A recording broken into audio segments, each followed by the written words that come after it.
桃园有民众怨叹讲9005号的国道客运原地早起要通勤，就真歹坐到啊！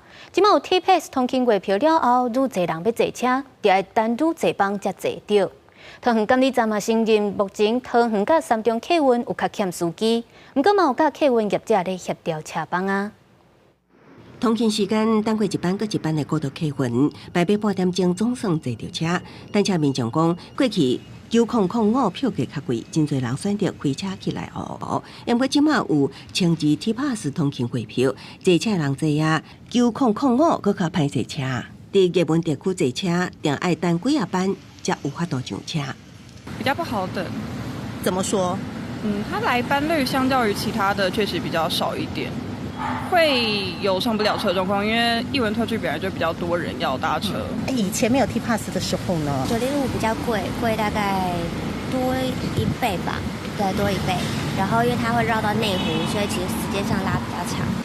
桃园监理站承认，目前桃园甲三重埔客运普遍欠司机，佮加上1直00 T-Pass 通勤月票上线了后，坐车民众明显增加，已经甲客运业者协调，车辆同时发车，大站交车载客，等待班次调整了后，会随实施。